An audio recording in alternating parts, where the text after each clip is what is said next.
Ahoy mates! Dr. James here, and welcome to yet another thrilling med show episode where we'll be analyzing movie characters and make medical diagnoses based on what we see. Today we will unravel a hidden secret that may change the way you view the iconic Captain Hector Barbossa from Pirates of the Caribbean.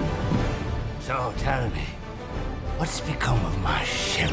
So as I present the clinical findings throughout the video, make sure to stick around till the very end to find out the final diagnosis we'll give him. And if at any point before I make the diagnosis you think you got it, feel free to pause the video and write what you think in the comment section below.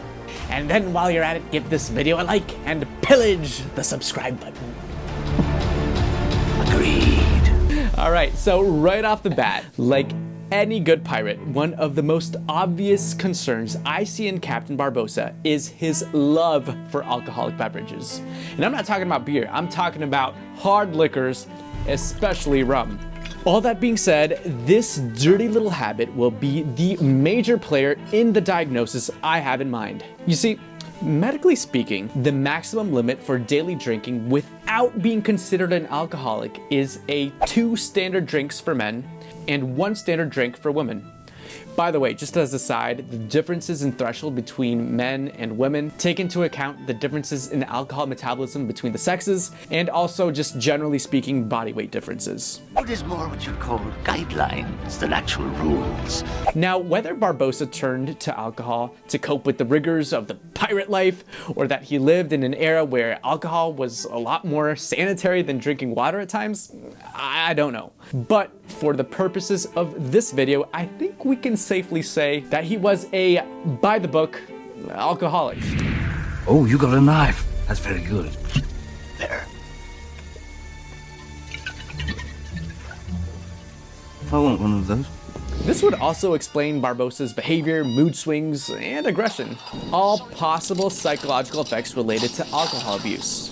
Anyway, all this is to show that alcohol abuse will be the underlying foundation of our medical diagnosis. Now, the real meat of our medical diagnosis will stem from Barbossa's physical appearance. Observing Captain Barbossa closely throughout the films, we see symptoms like jaundice, the yellowing of the skin in the eyes, Ascites, which is a fancy way of describing swelling of the belly, but not related to fat, it's related to liquid accumulation, and just generally an emaciated appearance. These signs all point to a classic description of somebody with liver disease due to chronic alcohol abuse, aka alcoholic liver disease. You see, alcohol is processed by the liver, and excessive alcohol intake for many years puts the cells of the liver into an overdrive until they burn out and die. Get back on your bloomin' cockroaches!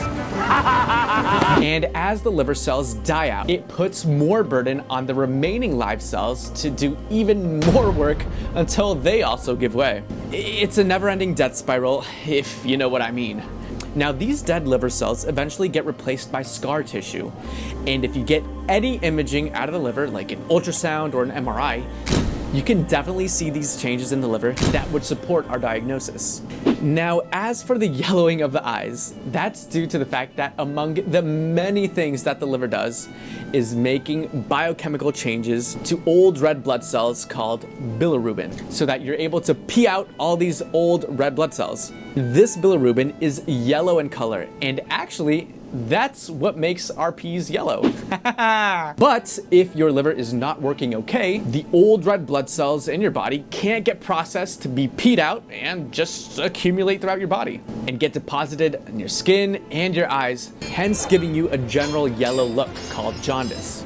You're off the edge of the map, mate. And as for the big belly caused by alcoholic liver disease, what we call ascites, there are 2 major reasons as to why this happens. Number 1, since one of the other many things the liver does is to make proteins that travel throughout the bloodstream, if your liver doesn't work properly, then it stops making these proteins. And proteins in our bloodstream kind of act as a liquid magnet. So if there are very few proteins in our arteries and veins, then the liquid inside of our bloodstream will just leak out and accumulate, especially in the belly. And reason number 2 is that since the liver is all scarred up it is very hard for the blood feeding into the liver to get in and to return to circulation. It's kind of like you got a busy 8-lane highway and you only got one toll booth operating, and then some of the cars experience road rage and just go off-road. Same thing, the liquid in the blood circulation heading up to the liver can't handle the amount of backed up pressure and just leak out of the vein into this general area.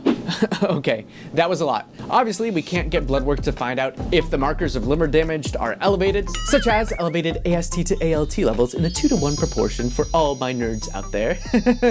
But to get a definitive diagnosis, we'd have to really take Captain Barbossa to an operating room and get a liver biopsy, aka surgery to remove a very little piece of the liver and analyze it under the microscope to confirm the presence of the scarring in the liver. But as I said, we would never be able to do such a thing. I'm disinclined to acquiesce to your request. Means no. So I guess the real truth will never come to be. So it's just better to leave it all to speculation now, shall we? And that is it, my friends. Moral of the story, drinking is bad for your health, as there is no safe amount of alcohol you can possibly take, especially as new studies are coming out saying that any amount of alcohol consumption, any, can lead to various forms of cancers. And on that happy note, if you want to see what psychiatric diagnosis we gave to the cartoon character of Gru from Despicable Me, click on the suggestion at the end of the video or on the description below. Or if you have any other requests for me to make of diagnoses of other movie characters, please feel free to name drop in the comment section as well. And as always, mateys, until next time.